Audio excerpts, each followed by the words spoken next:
Assalamu alaikum. In the name of Allah, the Beneficent, the Merciful. Welcome, welcome, welcome. Welcome back to another episode of the Science of Farming show. We are so excited to have you all back again. Sister Melody, we are so honored to be back with you all, our audience. We have a beautiful, very special guest today. She is Sister Colette, and she is with Colette from Canning with Colette. And we'd like to welcome you, dear sister, to the show.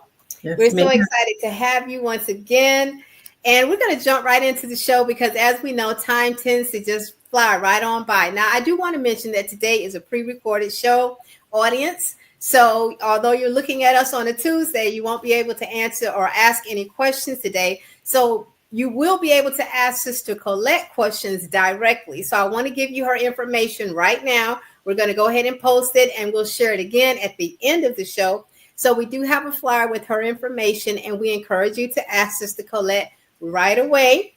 Send all of your questions to her at Canning with Colette or www.canningwithcolette.com. And I am sure our beloved sister will be happy to answer your questions. And Sister Colette, let me jump in real quickly. I do want to ask you where it says, go back to that flyer. Yes, where it says before. Go back to the flyer, please. Thank you. It has some initials on there. Okay, can you explain that? Okay, so can while you can before SHTF, before stuff hits the fan. Right. Talking about it kind of rhymes. Can while you can before stuff hits the fan. The fan, right. Look, like they say, bars. Okay, a little bars there, yes. But the stuff is the stuff that we are in, that we are experiencing, the day of judgment that we are in. So it really has hit the fan, to be honest. And so you need to be canning now.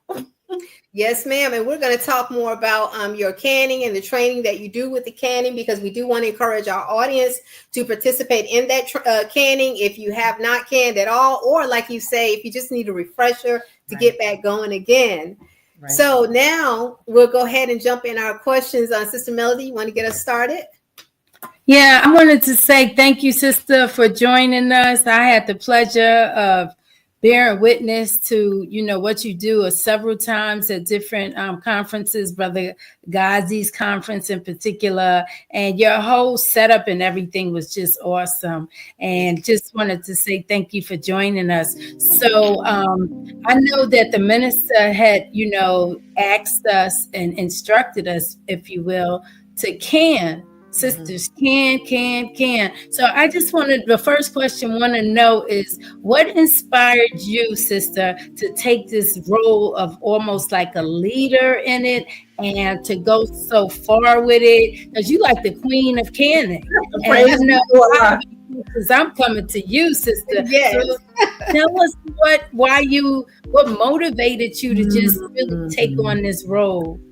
All praise is due to Allah, and thank you again for inviting me to come on your beautiful platform. I'm highly honored. Thank you so much.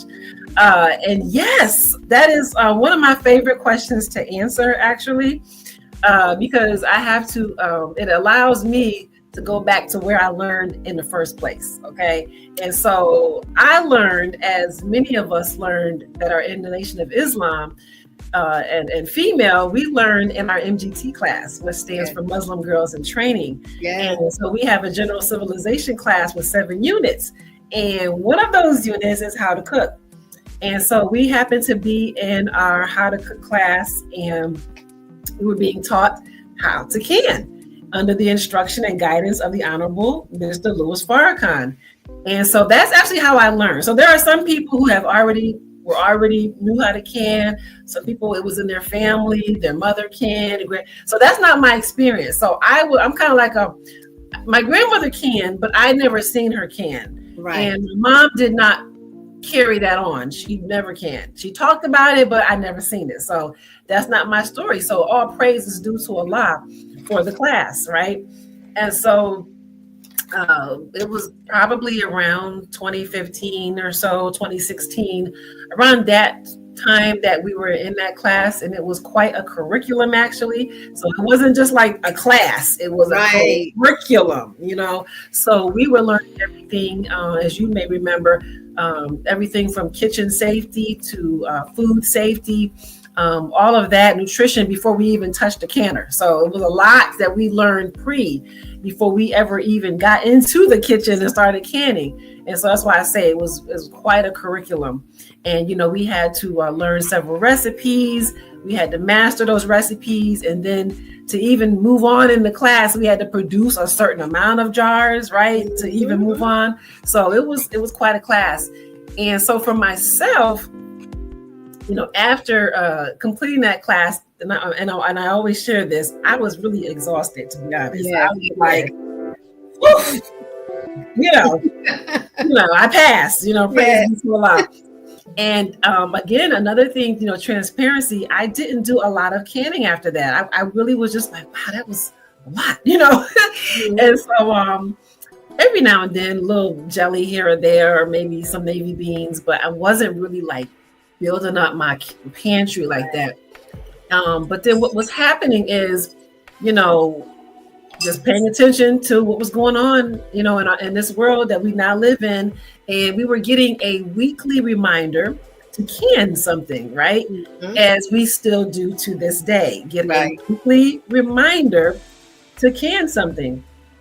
And it started to weigh on me. I'm just like, oh my God, when the minister gives an instruction and we're getting this told to us weekly, I'm like, wow.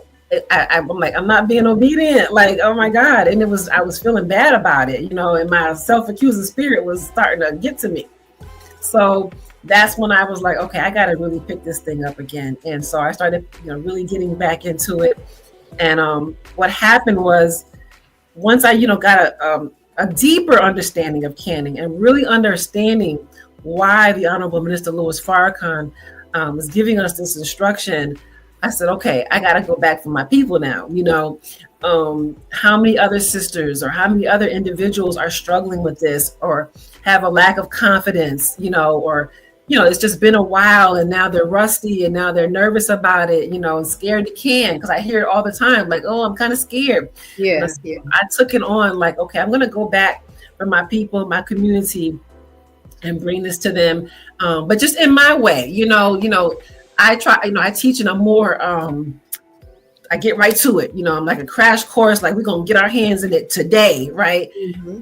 And so I just try to make it fun, exciting, any way that I can reach my people. So that is pretty much the foundation, and that's why I'm doing it. So yeah, that's the answer to that question. Beautiful. You're absolutely right. It was a lot. And I think a lot of us kind of took a break after it because it was quite intense. And so I understand completely. And I thank you so much for even thinking of, because, we're taught to not only consider ourselves, but our people. Mm-hmm. So holding a candy class is absolutely awesome. Again, for a refresher, because mm-hmm. we do deal with that pressure canner, which can be quite intimidating if you haven't. It was intimidating in class to handle. So can you imagine, trying to really do it on your own continuously? Mm-hmm. But I do want to talk about because on this show we talk a lot about gardening, and we always want to make everything that we do here to the public, to ourselves even, so easy. We Right. really want to show our audience you really honestly can do it, and it doesn't take a lot. So can you talk a little bit about some of the benefits of canning? Because for this show, they're canning what they're harvesting, but can you talk about some of the other benefits of canning? So yeah, so that's obviously a benefit, and I talk about that in my classes. I'll talk about the fact that if you're not growing your own food, definitely you want to tap into your local farmers, right? Or if you have to, your local grocery store, get the best produce that you're able to get your hands on, right? And so some of the benefits of doing that is that you're getting a healthier product, okay?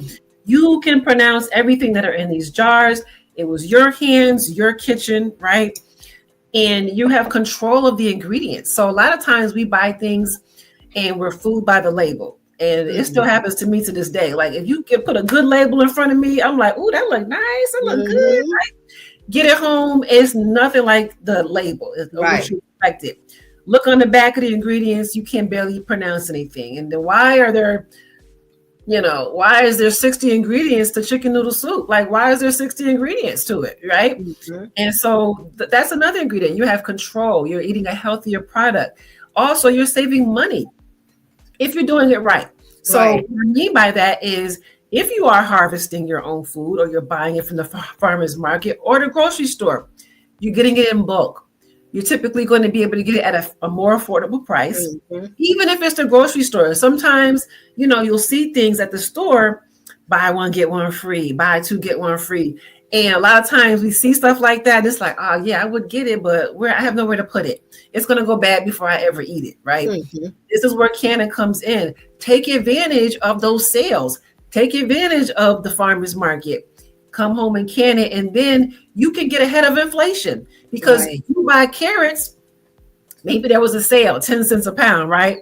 You bought as many as you could. You canned it up. You might be able to literally can 6 months of carrots, right? Right. Now you're ahead of inflation because the price of carrots is not going to stay 10 cents a pound. Food constantly goes up in price. There's nothing we can do about that.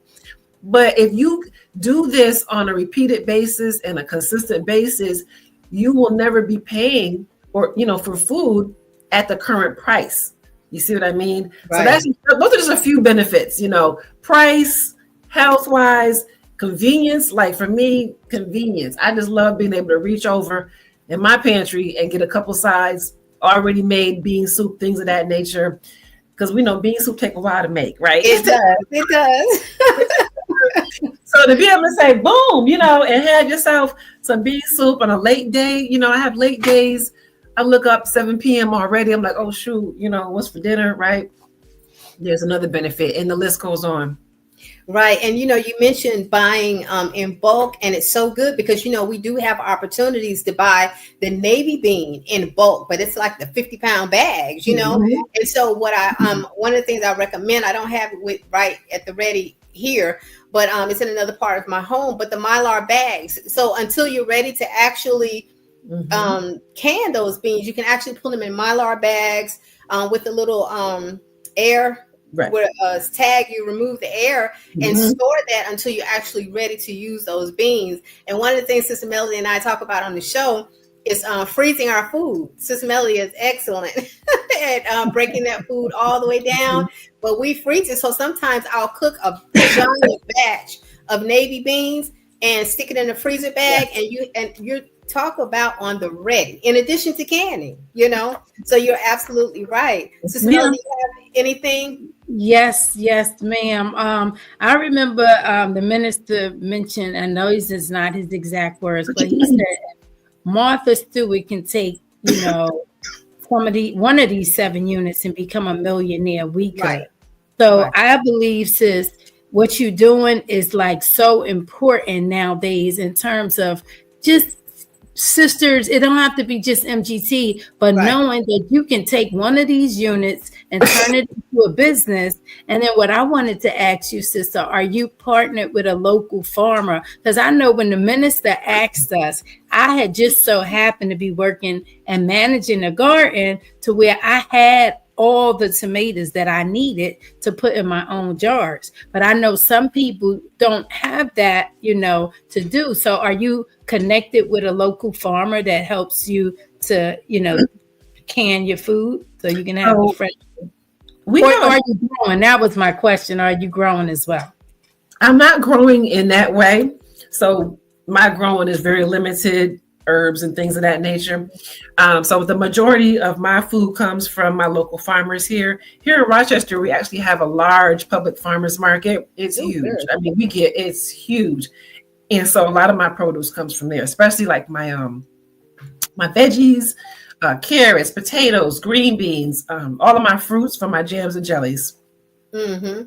And I, as you mentioned that, sister, I was thinking about, can you tell our audience what you can? Because I think you can even can meat, right? Mm-hmm. Okay. Sure can you talk about some of those things? Yes. Yes, ma'am. So you can can things like your fruits and pickled fruits, okay, or pickled veggies. All right. And you can do that using what's called the water bath method, where really all you're doing is boiling your jarred food. Okay. You're submerging in water. Exactly.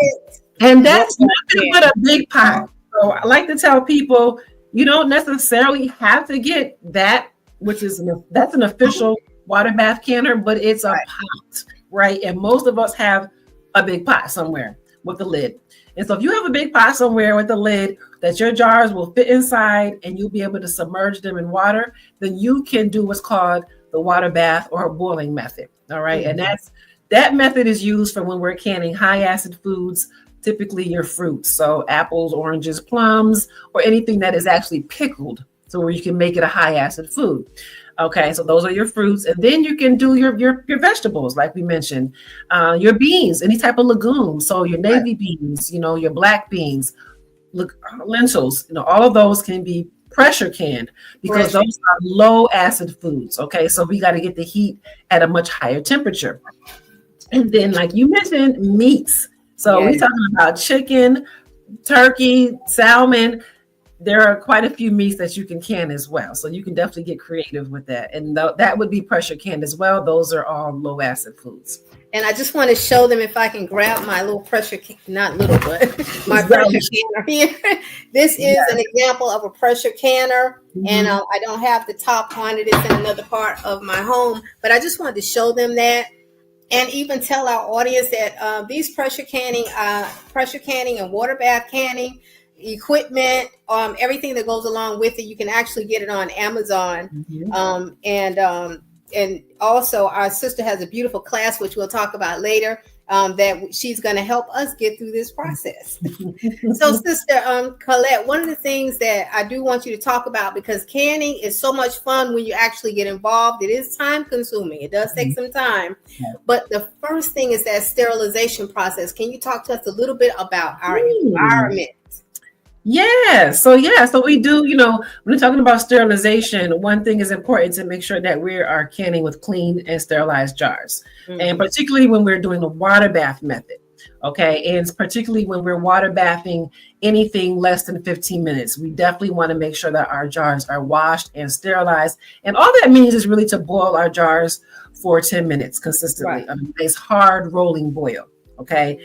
And so that it's as simple as that, really. Now with our pressure canning, if you're pressure canning, I'm not sure how long it's been, but the Association for Food Preservation has now stated that as long as you're pressure canning something, that heat has been tested to be safe enough to skip the sterilization process. Now, when I first heard that, I was just like, what are you talking about? And it took me a while to even, really accept it. But I had to do my research. And like I said, I would tell people there's no harm in ever sterilizing anything, right? And so I had to wait a minute till I got comfortable with doing that.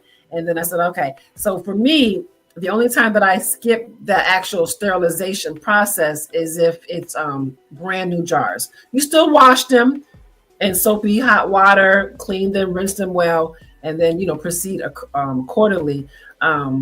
But yeah, you must sterilize your jars when you're water bath canning anything especially if it's under 15 minutes. And then, of course, we want our kitchens to be clean, all of our utensils, our pots, all of that. Cleanliness, cleanliness, cleanliness. Yes, ma'am. And I'm like you. I'm nervous about that, skipping the sterilization process. So I might keep that one in just to be extra cautious. Mm-hmm. But you mentioned jars. Can you talk to us a little bit about the type of jars that you use? Because you really can't use anything. Some of that stuff will crack. And I'm so glad you touched on really cleaning those jars, because it also allows you to look for cracks that you may not see initially until you actually start washing those jars. Yes, ma'am. So that is so key. I always tell my students, when you go to start buying your jars, make sure that you're buying canning mason jars, because mason jars are everywhere. Right. People are making candles, they putting flowers in them.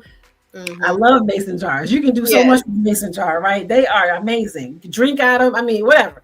But when it comes to canning, you want to make sure that it is specifically designed for canning so that it will hold up to either the heat and or pressure. Okay, because some, may be kind of thin and they may crack, and you don't want to do all that work and have your jars to crack. Okay, right.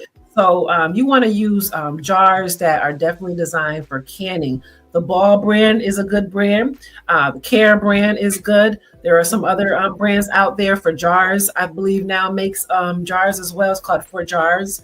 So there are some other brands out there. Just make sure that they're actually designed for actually canning.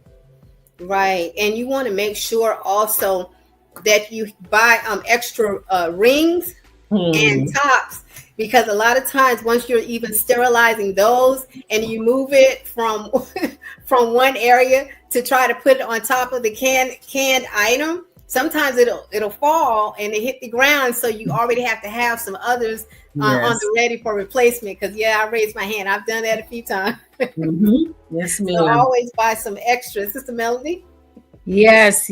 I, was wondering, Sister, it's so much fun when we're doing it as a class in groups, because then you could get different sisters helping to do different parts of it. And that's the way of us building affinity with one another. And I just think that, what you're doing, sis, is so important for the youth and the younger generation, that I'm hoping that you do online classes. And then another question, I wanted to know, do you remember that website that we use in order to find recipes for that ball thing? Remember that? Actually, Sister Melody, all the recipes are in our MGT contribution site. What's that book though we had that they the ball canning book, right? Yeah, ball canning. Yes, it was the ball. So so now there are quite a few canning books on the market, right? You just want to make sure that you're, try to make sure that you're getting a good one that is filled with tested recipes, right? By and approved recipes from the Food Preservation Association. So the one that we used when we were in class actually was the all new ball book, right? For canning and preserving. So this is the one that we actually were recommended to use and that we did refer to in our class. There's a couple that I don't use a lot. This is another one that I use. I use mostly this one for my jelly and jam making. I like this one because it also does some education on dehydrating and proper freezing. I realized that I was freezing my food all wrong. I was like, oh my God, I didn't realize there was an actual way that you should properly freeze your food. And this book really gets into that. So this is, I would recommend this for a beginner for sure. Yes. You asked another question. I think you asked me about the jars. Did you ask me? Oh, classes. Right. You talked about doing things as a group. And so, yes, group canning classes are fun. We get to know one another. It makes it, more engaging. I've been doing actually group classes for going on 5 years now, online even. I do travel sometimes and do workshops, sometimes within the community. I'm invited to go to different cities and states to teach, but a lot of what I do is online. And so you visit my website whenever you have the opportunity and see if one is coming up. You can even book a private class. So maybe you're just like, I just want me and my family to have, this canning class, or me and this sisterhood here, or this community, I do those as well. So, and very successful. You get to stay in your own kitchen, right? Because the thing is this, and I think the reason I find that at first I thought they would be difficult, right? I'm like, how is this going to work? But actually they're quite successful. And I believe it's because you're in your own kitchen. Right. There's something to be said about that. It's one thing to go somewhere and learn something somewhere. And then you get home and you're looking around like, wait, where does the pot go? I'm not sure where I should put stuff, right? So it's a whole different experience when you're home doing it. With no one there, right? So it's just you in the kitchen. This way, you're in your kitchen and you're getting guidance from me at the same time. So I think that's what makes it successful.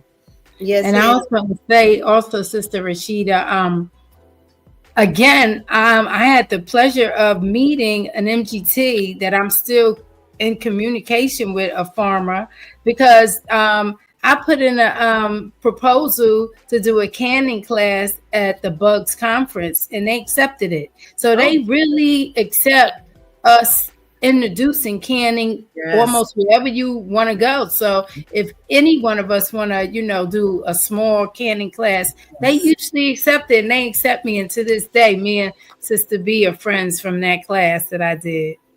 Mm-hmm. Praise be to Allah. This is wonderful news, especially for our audience. So, Sister Colette, I'm going to put your flyer back up again because I really want us to tap into your canning classes and our audience. So if you could please put that flyer back up. And while the flyer is up, Sister Colette, I want to ask you, how long does the food stay safe in those jars once we do can? So that's probably my second number one question, or number 2 question. Yes. Yeah, so basically, this is the thing. It's not so much like how long does it last or when does it expire. What it really is best by. So when you go into a store, you'll see a best by date. Right. So what they're really telling you is that it would be best if you consumed it by this date. It doesn't mean that do not eat it past this date, but it's best. So it's the same way with your home canned food. There is a kind of a best by situation. So let's just say you can something. Say I can these green beans. These green beans are going to be best when consumed within the first 18 months. Okay, so if you consume these within the first 18 months, you're going to pretty much get the best out of this product. What would happen after 18 months? Some things that could possibly happen. Maybe they will not be as bright green as they are right now. Color might over time start to fade. Possibly the texture might start to break down, may not be as firm as they once were. Taste could possibly change. Sometimes the taste actually enhances. So like say if it was a soup or something, the taste sometimes enhances, okay? And it's possible that you could lose nutritional value. So, start to. It doesn't mean like instantly when you hit the 18 months that all these things happen. These are the things that could start to eventually happen going forward, okay? So this is why it's best to consume it within that time and then replace it with the fresh batch. However, there are definitely people that have their home canned food, stored away for much longer than that. So that is like the best buy date. Within the first 18 months, you should be you'll get the best out of your home canned food. Outstanding. And believe it or not, sisters, we are again at the end of our show. It goes fast. So, Sister Colette, we are definitely going to have everyone or ask everyone to tap into your training classes. And I do want to talk about our show today. It is on the Closing the Gap Broadcast Network. And you can support the show by donating to Cash App, $CTG Broadcast, PayPal, jkingdom1@aol.com. And also you can pay via Zelle at Closing the Gap. So again, we are so excited to have our sister. I wish we had more time. Sister Colette, are you open to coming back so we can get into a little bit more detail about canning, specifically one show, pressure canning, and another show on the water bath canning. I'd definitely like to talk to you a little bit more.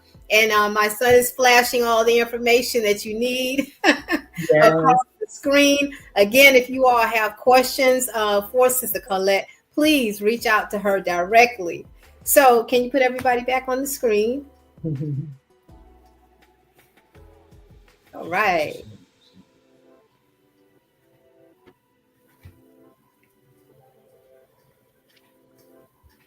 There we go. There we go. There we go. Thank you again. Sister Melody, any closing remarks? Well, I just want to, again, thank you so much. It was wonderful just having you. And, I could feel your passion. And that's the beautiful thing, when people can feel your passion, because it seemed like you really enjoy what you're doing.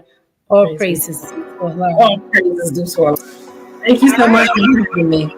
Absolutely. Yes. Thank you, audience, for joining us. Until next time, Assalamu alaikum. Wa alaikum salam.